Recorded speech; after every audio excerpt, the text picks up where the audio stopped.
Hey guys, what's up? Welcome to my OOCP 19 series with the Kansas City Royals. This is episode 2, and we are a month into the season. It's May 5th, and we are looking pretty terrible, which it doesn't feel great, but high draft pick, that'll be good for us. Our pitching staff has not gotten off to the strong start that I expected that we might have. Danny Duffy has been pretty awful. Jason Hamill, Birch Smith, Jake Junis, surprisingly, decent-ish. So there you go. I've already made a change at closer. You can see it says 2 closer positions, but really I moved Nathan Carnes into the closer position.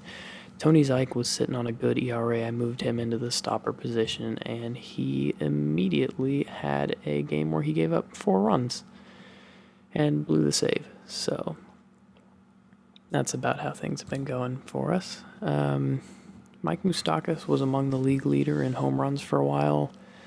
He's not anymore, but he is having a pretty decent season. His on-base percentage is, I think, pretty close to a career high. Yeah, 2015 would have been 348, so he's at a 326, much above 2016, 2017. So that's good. We may be able to flip him for something. The big reason that I stopped it here, though, is because the draft pool has just been revealed.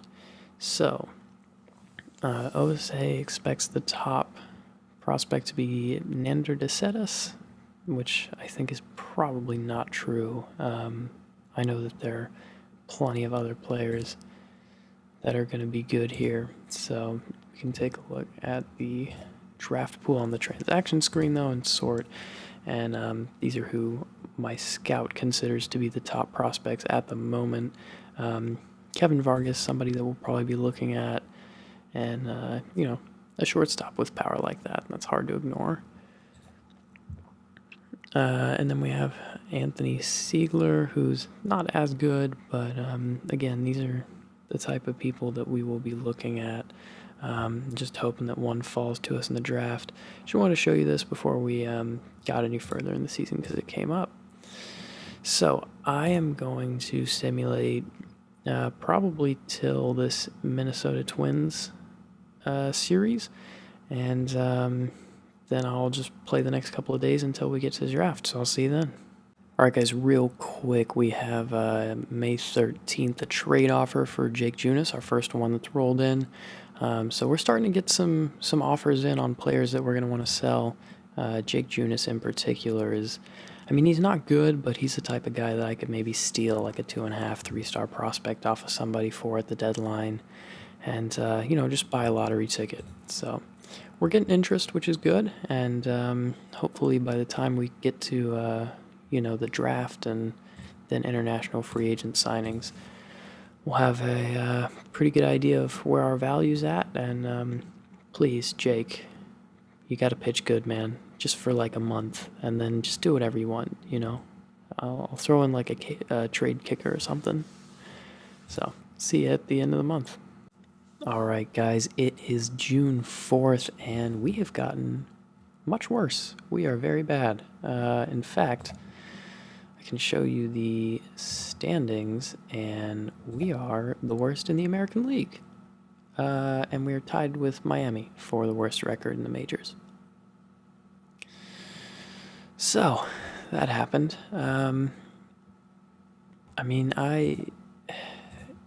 It's fine. I knew this team was going to be really bad, and I didn't have any time in the off season to really realistically reshape this club. So I'm in it for the long haul, and man, it's a good draft pick, I guess. That's what we're headed towards. A couple of injuries contributed to that. Ian Kennedy is going to be out for 4.5 months or so. Not that he was very good before then, but his last couple of starts he really blew up, so we probably just spotted that one a little late. And Wiley Peralta had actually been kind of average in our bullpen, so that's I guess a loss. I don't know. 8 to 9 months, though, he's going to be out. Big thing today, though, is draft day. So it's the first year player draft, and we have the 18th pick, and then we also have the 31st, 33rd, and 39th picks. So ideally, we're getting a lot of talent here in that kind of, let's say 3.5 to 4 star range, that one of those guys develops into a bit of a star player for us. So I'm just going to make sure that that's on all players, and we're going to go till our first draft pick.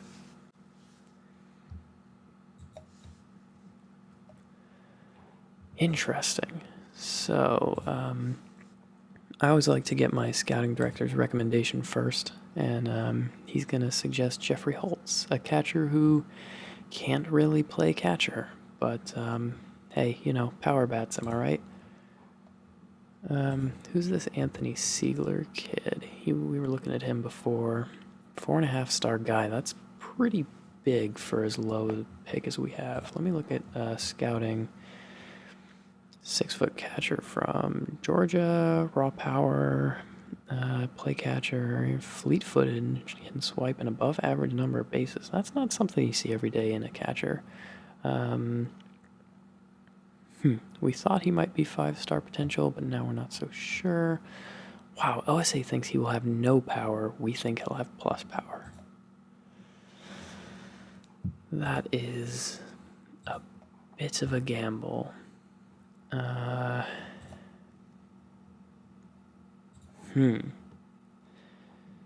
This is not a guy that I would take in the first round this early. But maybe a little later. Who else looks pretty decent with the bat? Noah Cardenas, kind of average defensively. But seems like more like a safe type prospect.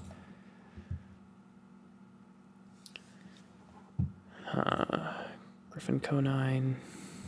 That's actually a pretty legit right field prospect. Plus contact, plus power. Pretty below average gap power, so that's not great, but yeah, this looks like a decent guy. Travis Lane is a pitcher. Yeah, I mean, we have no pitching depth in our system, so, I mean, we don't have anything in our system. As the, I think, yeah, we do not have very many good starting pitchers left. Caleb Hill, oh, I love that prospect, like that sort of profile. So he's a lefty who has decent control right now, but should have really good control. And he's got a hell of a potential for a curveball. Only throws 90-92 right now, but he's 18. So he could definitely fill out. And, you could easily see that be like a 93-mile-an-hour fastball at maturity. So, yeah, that's the type of prospect that I generally really like. Question is, do I take him this early? I guess that kind of depends for me on how much I like Travis Lane and how much I like Anthony Siegler, because those are really, I think, the two options that I'm really looking at. I mean, a 4.5-star guy with the 18th pick, that is not something that you get very often. He's got a good arm.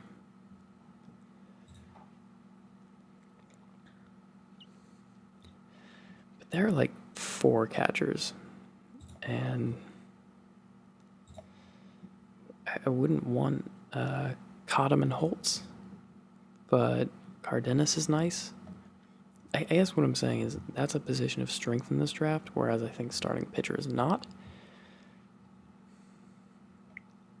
I think Travis Lane, to me, I don't know what it is, but he just doesn't strike me he does have a plus fastball, a plus curveball, and a plus changeup. The thing I see a lot of times, though, is that you have to have like a double plus pitch in your arsenal if you're really going to be effective with your strikeout numbers, unless you have like 4 pitches or something like that, or, like 65s across the board. I think as a potential impact starter,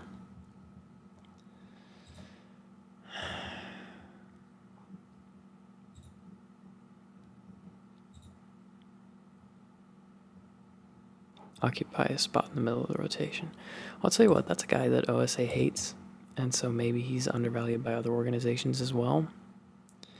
What I'm going to do is, man, actually, they don't like any of the 3 guys that my scout's high on. Which, I mean, they're not the opinion I really want to be looking at, because I trust my scout. Tell you what, man, I'm just going to go for the best guy available, Anthony Siegler. I just think, that's rare catcher talent. So he is already an impossible demand, but it's not like I'm going to spend that money on free agents. So let's go for it. So Travis Lane is still here. Caleb Hill is still here. So our picks are so close together. Like, if the Tampa Bay Rays draft one of the pitchers we want, I'd be really upset, but mostly I'd just be kind of shocked. And our scout likes Travis Lane better. I think I can get both of them, so let's just see if I can. I can, so let's draft both. Guess I didn't need to spend that much time agonizing over it. Yeah, let's go to our next pick. I mean, I can't draft 2 catchers in the same draft, can I? Just because I like him. What do your other defensive ratings look like? So you're like a first baseman if it doesn't work out, which is sometimes kind of nice. Man, I wish your stamina was better. You'd be a good starter.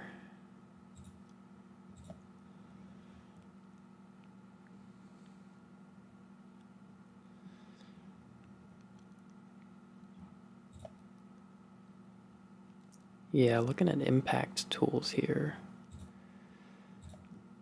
And Tristan Casas kind of catches my eye. I don't really like to draft first baseman. I like to move people to first base. But that's pretty rare power. Yeah, and everybody agrees on the power, so if he can just hit. I mean, that's kind of big for hitting prospects, right? If he can just hit. This guy is the guy we were talking about. I think who we were saying, plus power in a shortstop is not to be disregarded. Maybe that was a different guy. I can't remember. Joe Gray.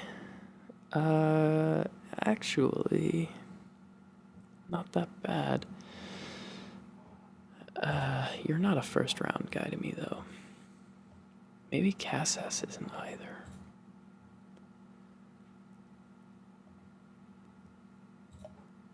Osiris Johnson, meh. I mean, like, he is good, don't get me wrong. It's just, he's a shortstop, doesn't have great, he doesn't have standout power, standout contact, and he doesn't play great defense. So, there's nothing that really wows me there. I think I might actually just draft Noah Cardenas.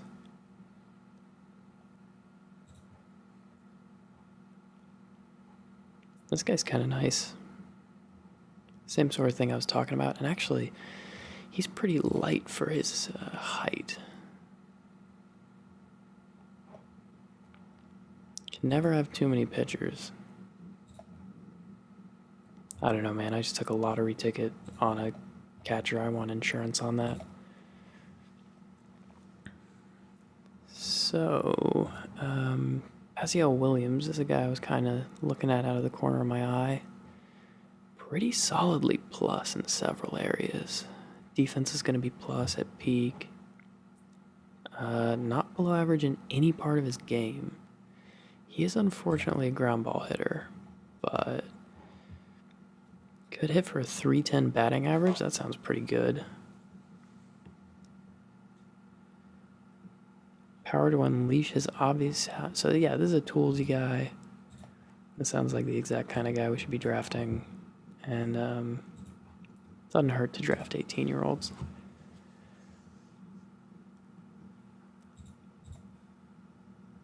That being said, I don't want to draft only 18-year-olds. Would like to draft a college bat or a college pitcher somewhere in here. It doesn't look like I'll be getting it, though.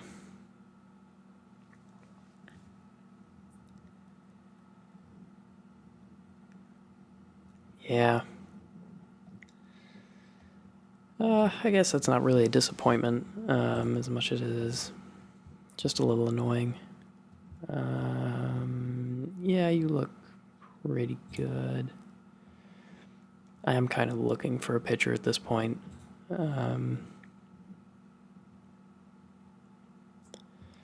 Okay. Yeah, we'll see. We'll see about you. Oh, you're impossible. Never mind. What about Gunner? Also impossible.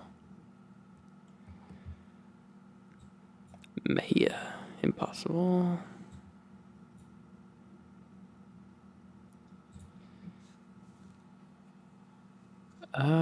You could actually, if nothing, actually, yeah, I'm sold. I mean, it doesn't take much to sell me at round 3 or 4. At this point, I think it's worth taking Joe Gray, just because, if we say, hey, in the 4th round, we got a 4th outfielder with power and can play all positions. I think that's pretty nice. Franco Ailman is a relief pitcher to me, but he's a really good relief pitcher to me. And as long as he's available, he is. That's pretty valuable in my mind. In the 5th round, we had somebody take another one way early in the draft. And if, starting doesn't work out, which we think it won't, but hey, you never know. You always have a reliever there. Anybody I care about?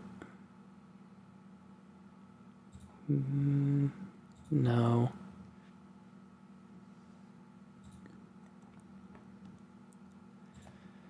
Matt Alba.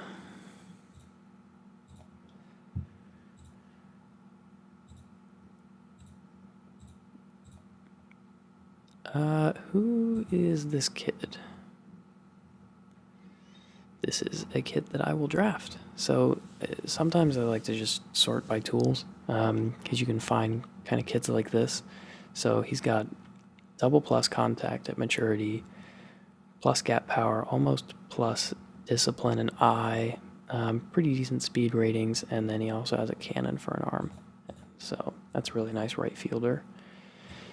And yeah, he's only a 2-star prospect, but when you get down in the kind of lower ratings, it's more about, what kind of tools does that guy have that can maybe contribute.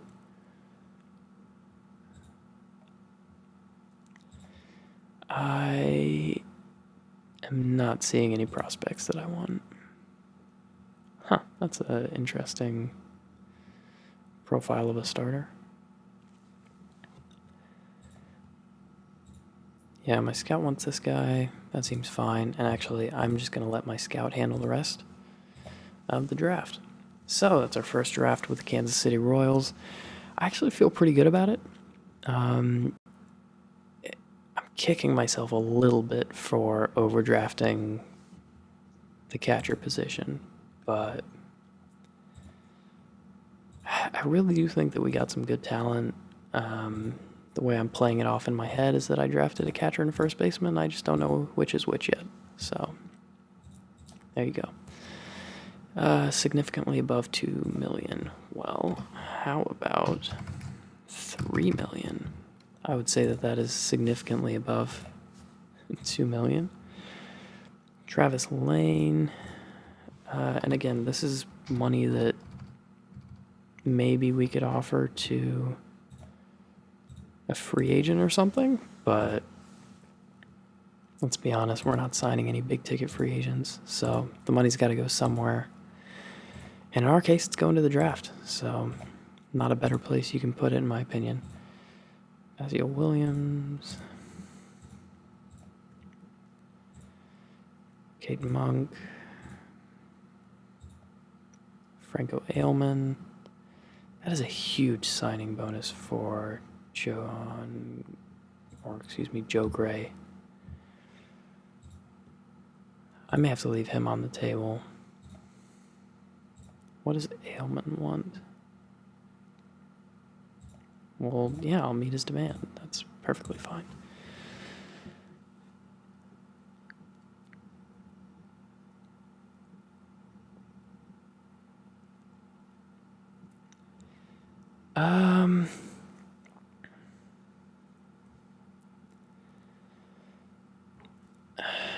I'm torn on that because we didn't draft another center fielder that I know of that's decent, so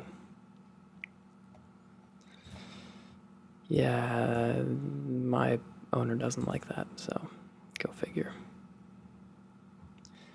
Yeah, and I don't think we're going to be able to sign any of these people.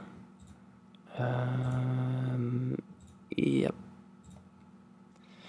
So that's the risk that you take when you hand it over to your scout, or I guess assistant general manager, however you want to role play that, is that they will just kind of draft whoever they see fit, and sometimes they don't take into consideration signability, especially when they're drafting somebody in like the 30th round who has a $5 million bonus demand. Well, obviously I can't do that. We're in the 30th round. I'm not crazy. So, yeah, that is the risk you take, but I think that's a pretty solid first draft class for us. I'm going to simulate to the end of this month, and we're going to play the last game of this month. Against Seattle. And I tell you what, why don't we play up until this Seattle game, and then the next day, that'll be International Free Agent Signing Day when that whole thing starts. And I think that'll be a good place to leave you. So I'm going to simulate up until then, and I'll be back if anything important happens. So some bad news, guys. Travis Lane, apparently $2 million, or whatever we offered him, was not more than enough for Travis Lane, and he's going to go to college. So that makes our draft class, I'd say, significantly weaker. We did get Basil Williams, we did get Caleb Hill, Anthony Siegler, and Franco Ailman as of now, but yeah, Travis Lane, not going to be part of our organization, at least for now, so that's disappointing. But once again, I'll be back with you if anything major changes, or I'll see you at Seattle. Alright guys, it is the 1st of July, and we are still garbage. I just got an email from our owner, and he is not too happy with me. Ecstatic towards my progress, towards the goals he set out, and not as happy about everything else. So, just hoping I don't get fired at the end of the season for a team that I basically had no hand in putting together. So, we'll see how that goes. We are going to play this game against Seattle, though, and really don't know what I'm expecting from it. We haven't seen this team in action since the first day of the regular season, and they looked fine then, and now they look pretty bad. So, they have James Paxton on the mound, and I think I'm kind of just going to go until runners in scoring position. That should give us kind of the big things of the game. They are playing Stephen Drew in center field, and that is just... I mean, they must be really desperate. Yep. So, let's go until runners in scoring position. Whit Merrifield gets a leadoff double. And then Paolo Orlando strikes out. Salvador Perez, lazy fly ball to center field, and that's going to be easily handled.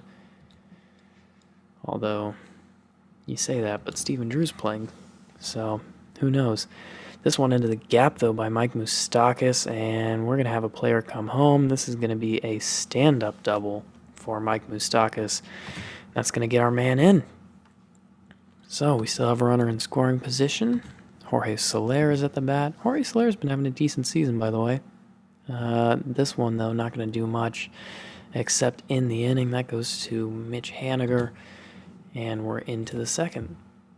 So, Jake Junis, he's kind of fell off since that hot start. He has a 5.09 ERA right now, but that's how things go on bad clubs. And he gave up a 2-run home run in the first that we didn't see. So that must have been...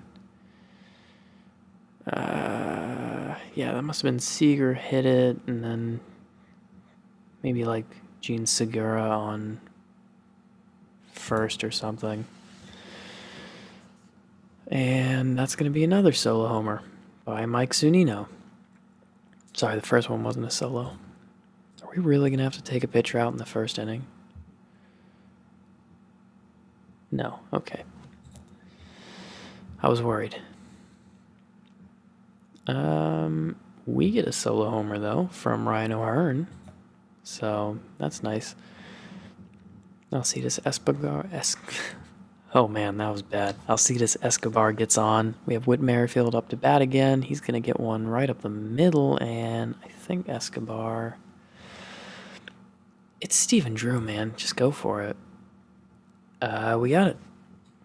So it's 3-2 now. Paolo Orlando, he's going to slice one of the second baseman who can only get the man at first, but that's all he needs.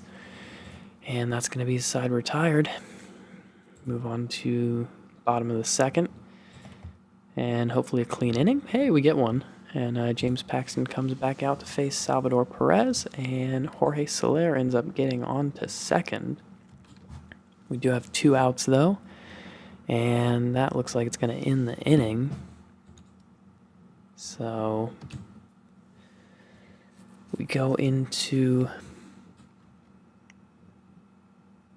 That'll be the bottom of the third then. Game tied. Jake Junis. Yikes. I mean, I'm debating, like, at what point do we take him out, right? Because on the one hand... I mean, obviously when he's tired, but pulling him early, on the one hand, like, I don't want to lose on purpose necessarily. But on the other hand, we're going to lose a lot, and we might as well just kind of lean into it, right? Like, you know, why get the second pick in the draft? You might as well get the first. No, I can't do that to myself. I'm going to pull him whenever he gets in trouble. I wasn't going to pull him in the first, but clean fourth for both sides. Clean top of the fifth. Clean bottom of the fifth. And this game has really settled down. All right, we are rolling now, and Jake Junis gives up a home run. Would you have expected anything different? No, I don't think you would have. I'm going to let him go for this batter at least. Okay. Well, then I guess I'll just let him go till he gets through the inning. Nobody in scoring position. So, at some point, James Paxton might have to come out, and it's pretty quick. We get Alcides Escobar. Hey, didn't butcher his name this time. He gets on second. Nick Vincent to throw to Paolo Orlando. And that's not going to be great. But it moves the runner over. And now we have Salvador Perez up. Not really as good against righties.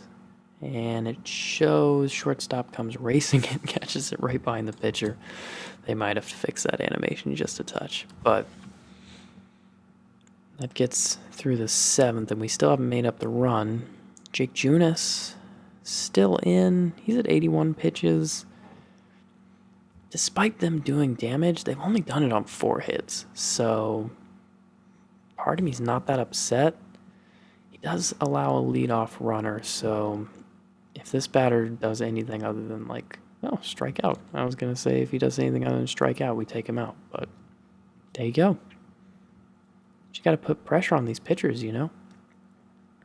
It's a lazy fielded in left field. I mean, it's Alex Gordon, man. Come on. You got to do better than that. Gene Segura, this could end the inning, and it does not. So now that's 2 on. And,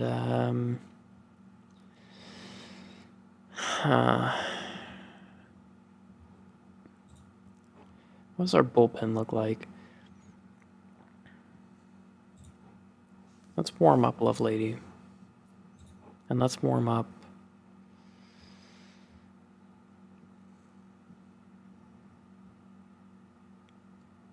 Warm up Maurer. Why not?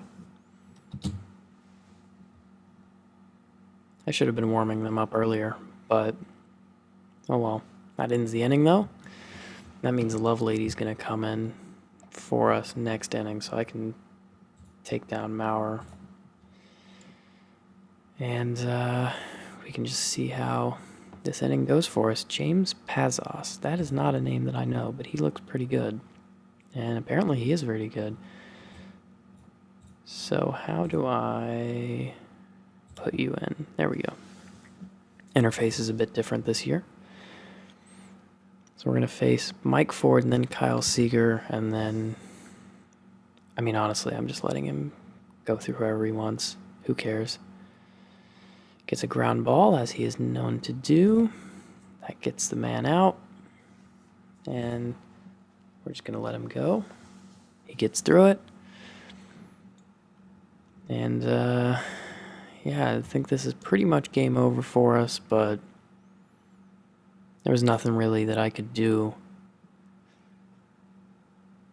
I don't feel like I made a mistake in this game. It's just we got killed by home runs. And when you do that, it's hard to know when to take the starter out. You know, if he's giving up, like, single and then a double and then he's giving up another single and, you know, then you're like, okay, well, I got to take this guy out.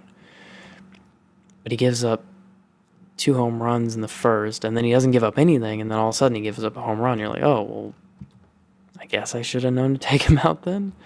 But not much you can do about it. We are putting together a little bit of a rally here. We have a man on third, and we only have 1 out. I may have spoken too soon. Whit Merrifield is up, and I don't think this is going to be a taggable ball. It is not. Damn. So that leaves the game in the hands of Paolo Orlando, who, oh man, Paolo. That's not going to make anybody happy. So that's the game for you. Junis. I don't know what to think about that outing. I mean, clearly his movement is awful, so he's going to give up a lot of home runs, and he's an extreme fly ball pitcher. So that may just be kind of who he is. But yeah, I'm going to leave you guys with that. We are 23-58 after that game. It's July 1st. Next episode, we're going to have the international free agent signing and the trade deadline, so that's going to be a packed episode. Let me know down in the comments if you want to see more games done like that, or if you want me to just stick with the highlights, and if there's anything else you guys want me to show. For now, though, thank you very much for watching. I've been Archer. This is OTP 19, my Royals franchise, and I hope to see you guys on the next episode. Catch you then.